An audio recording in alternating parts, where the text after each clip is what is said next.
see heaven sighs, and though I close my eyes, I see la vie en rose. When you press me to your heart, I'm in a world apart, a world where roses bloom. And when you speak, angels sing from above. Everyday words seem to turn into love songs. Give your heart and soul to me, and life will always be la vie en rose.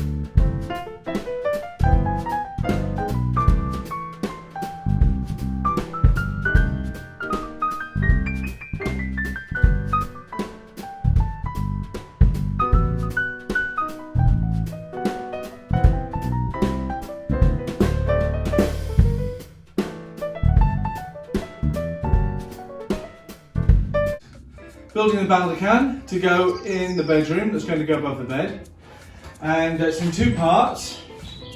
This is part one, which will be the base, and this will support this, which is essentially another headboard, and attaching it to a frame which I've built, which will, well, you see when we go into the bedroom, it will give a projection out over the bed, and there'll be some curtains on either side, and it should look very nice.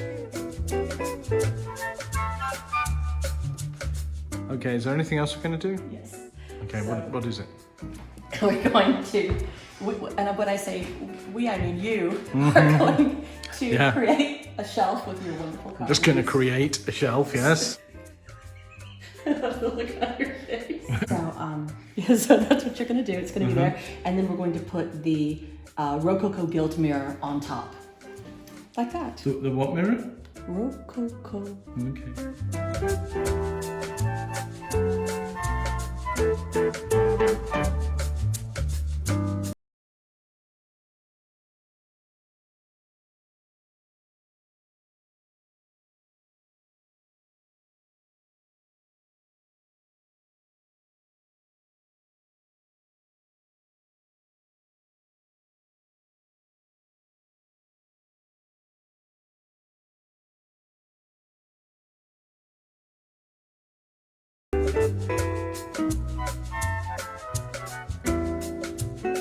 Hello, my Chateau lovelies, and welcome back to episode 2 of our little YouTube channel that we just started last week.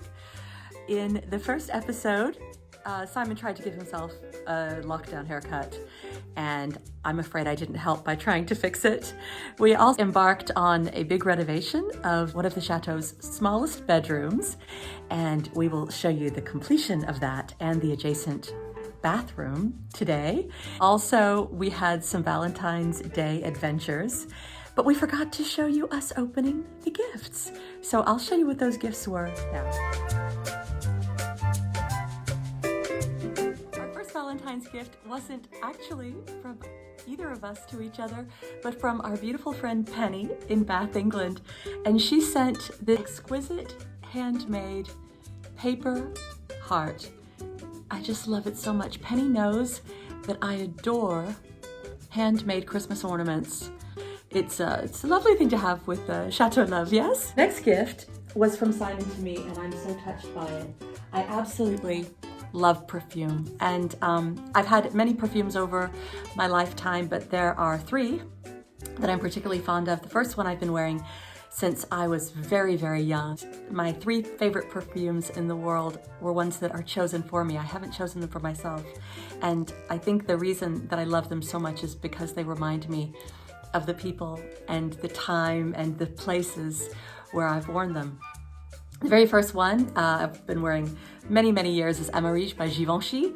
And so my old friends and family, when they smell it, they say that it always makes them think of me. The second one that I really love is Hermès. It's been given to me every year for a few years now by my very dear friend Alexandra. And it's fresh and clean and beautiful. And when I wear it, I think of her. And so that's a great day fragrance. But then for Valentine's Day this year, Simon gave me my other favorite, which is a Matin d'Orage by Annick Goutal. And this one is particularly special for many reasons. Simon did, in fact, pick it out for me many years ago. We used to be on the Rue Bellechasse in Paris, right behind the Musée d'Orsay. It was a wonderful little area, and just like many of the boutiques in Paris, in certain neighborhoods, they're really only known by the people who live there. And one of those was the Annick Goutal shop on the Rue de Bellechasse. And because we were just across the street, I used to go in there easily once a week. And it was such an overwhelming, beautiful experience of the senses that I never decide which one I liked best. And so when Simon one year brought this home for me, I just couldn't believe, open it now, right in front of you. I couldn't believe my luck. Really exquisite combination of magnolia and gardenia. It's got hints of sandalwood, hints of lemon. To me, it smells like gardens and love. And I'm gonna put some on now because it's just. And then for Simon, for his Valentine's gift, that was a little complicated because he's hard to shop for anyway.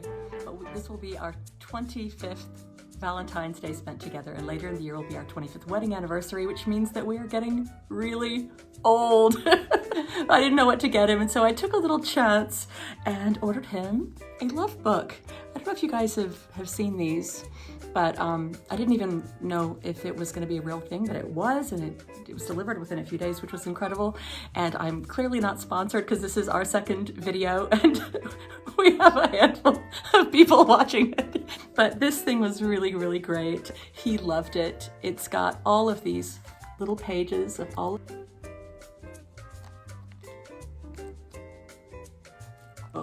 All in all, a big hit.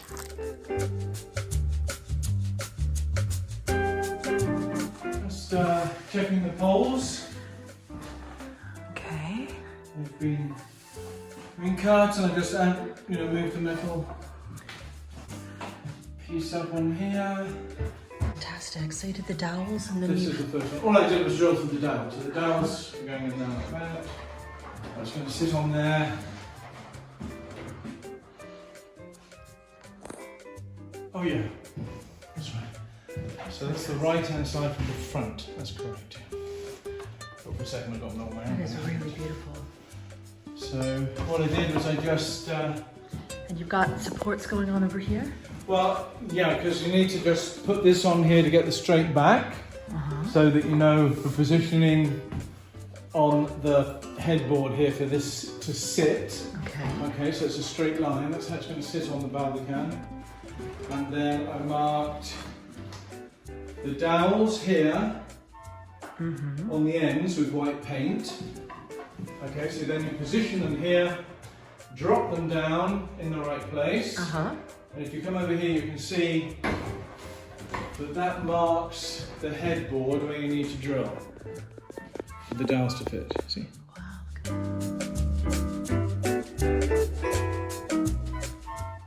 This giant mess is me trying to decide which fabrics to use for the curtains and the pelmets in our romantic bedroom renovation. So as you can see, I've got lots of different fabrics. Some have come with us from our last chateau, others I have purchased, and many have been popped in my suitcase from Italy and England and of course France. I've got some lovely silks here. Moire silk, brocades, silk velvet, and now I just have to decide what's going to work for our little project. So pelmets are absolutely a question of preference. Personally, for a chateau, I think that the curtains and the pelmet are like the frame of a painting. Some people prefer their paintings unframed, others framed, and others lavishly framed, and I probably fall into the latter category. We're very lucky here at this chateau because we actually have triple glazed windows and automatic shutters, which is unusual for a chateau. But there are these casements, as you can see, at the top of the window, which house the automatic shutters. This is what happens when the shutters come up and come down. Really great for insulation and for keeping the light out for those that don't like the sun to come in the morning. But I'm not a big fan of the casing for the mechanisms, and so the pelmet will have the added benefit of hiding that. Et voila!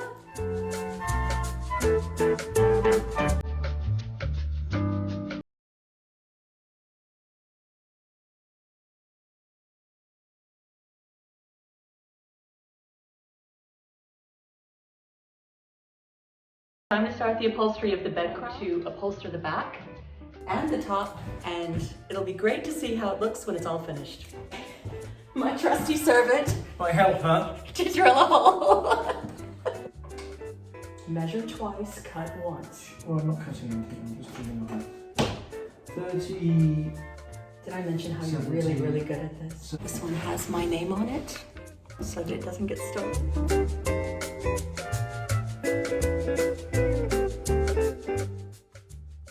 A broken staple gun and 2 cups of tea later, it's now time to get on with the trim. So it's quite late here. My work is never done. This trim is from Paris. It's from one of my favorite passementerie houses, which is the French word for trim and edgings for all sorts of beautiful fabric projects. So I'm excited to see what these are going to look like, and I'd better get to it or I won't get any sleep at all tonight.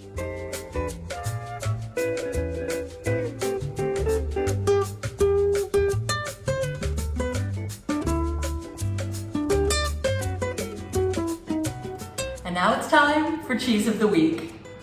So we used to live in the Mayenne region, which is right next to the Sarthe, which is where we live now. And the Mayenne is famous for its cheese. The great thing about living in France is that almost every region produces its own cheeses, and many of the cheeses are named after the regions. One of those very famous ones is brie, and almost everybody's heard of brie. It's available worldwide. And so I thought for our cheese of the week, we would start with something that everybody can access. Going forward, in our other episodes, we will introduce you to many more interesting and obscure cheeses. Brie Bon Mayonnaise has been produced in the town of Martigny-sur-Mayenne since 1912 and has been a family-run business ever since. All of the milk used in the production of the cheese comes from cows within a 40-kilometer radius of the factory. The department of the Mayenne is located just next to the department where we live, called the Sarthe.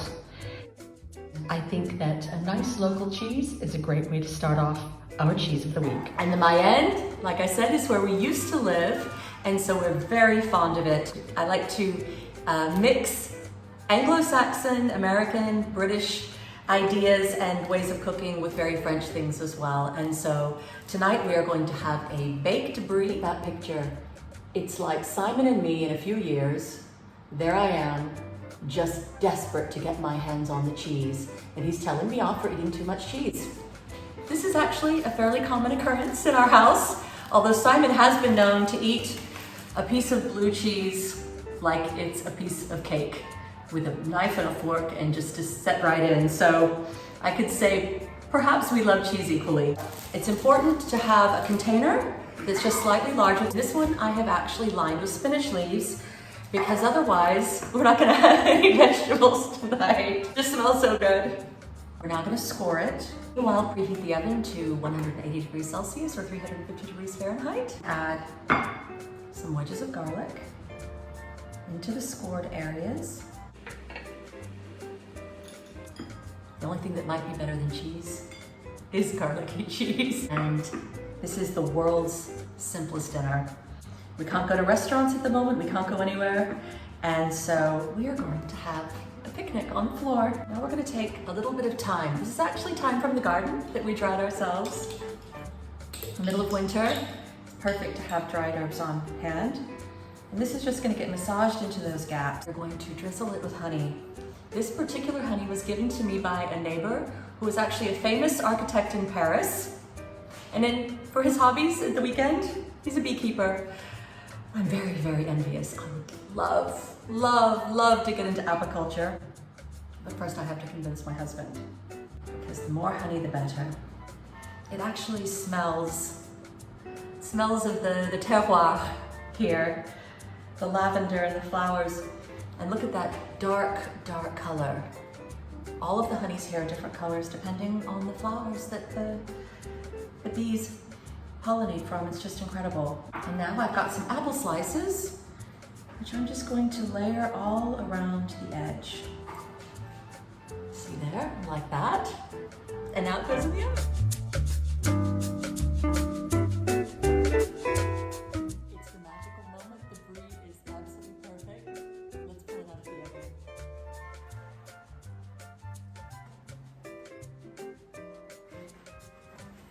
It is so beautiful. So what we're going to do now is to sprinkle it with this combination of dried fruits. We have everything from figs to cranberries, goji berries, raisins, and nuts. Another drizzle of honey. The apples are really lovely the way they've baked, and the brie is now joined all around them. It's going to be delicious. We have a very light little salad to go along with it.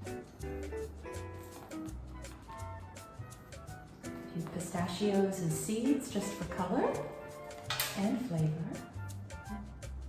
Fresh bread, apples, celery sticks. That's all you need. Look at this. Pavlova thinks this is coming her way. Oh, I know, I'm teasing you, honey. No, you can't have any of this. But it wouldn't be good for doggy. No, no, no.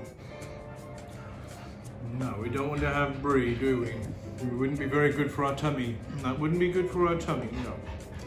Yes, I know I love you too, but we'll have to give you another little snack or something else that's good for you. So yummy. Hey there. How's it going? Very difficult.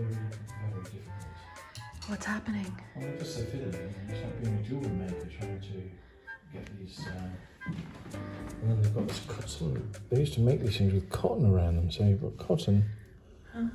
Do you know that's what's basically cotton around some wire. That apparently is the way they. I bet they used to have lots of fires. Well, just as long as we don't have any. So in the end, the light fixtures we were trying to use seemed like they were a bit too old and dangerous. And so Simon is now working on another option. And I've dismantled the old light fixtures. I'm going to save the bronze bits because they're beautiful. And the candles, because these are really hard to find, especially the old ones. And now we have some fabulous Louis XVI coat hooks. And nothing goes to waste.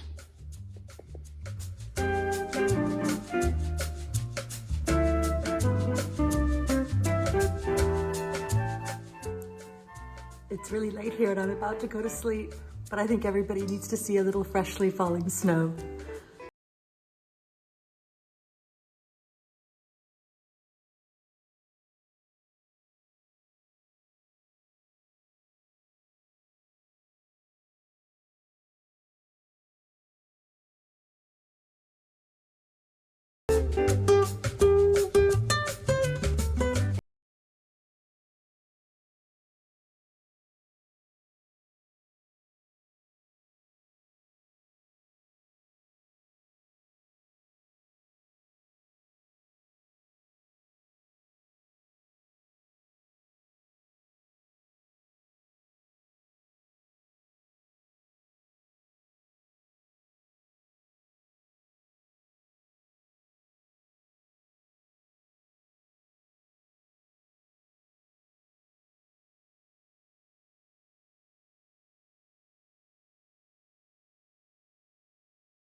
And we did it.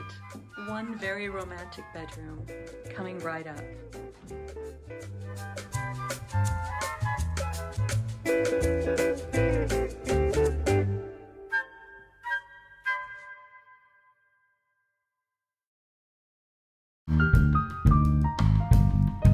Strange dear, but true dear, when I'm close to you, dear, the stars fill the sky.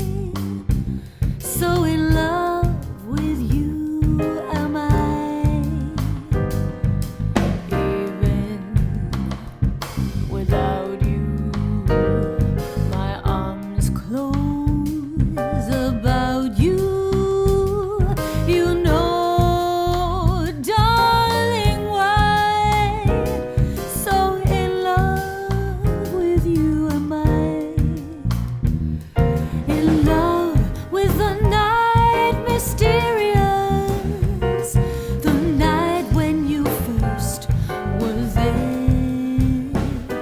in love with my joy delirious, with the thought that you might care. So taunt me and hurt me, deceive me, desert me. I'm yours till I die. So in love, so in love with you, my love, am I.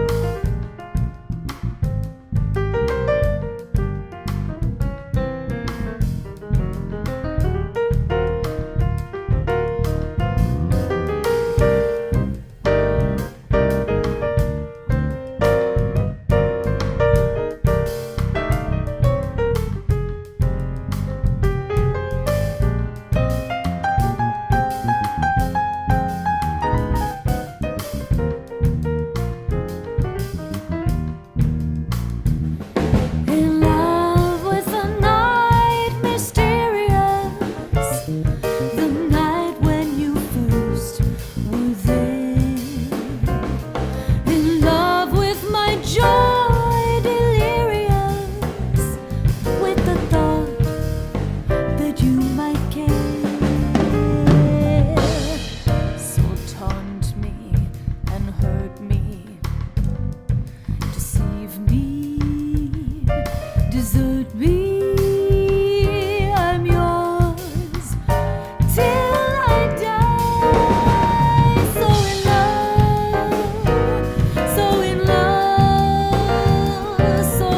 love with you, so in love with you am I.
I thought we might take our tea in here.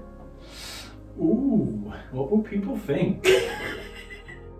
So we did it. We managed to complete the romantic bedroom. And even though this is the smallest bedroom at Le Croix-Boisé, for the moment I think it might be the most charming. Thanks so much for joining us. If you enjoyed these videos, please click like and subscribe down below. So you're making... Is that your James Bond face?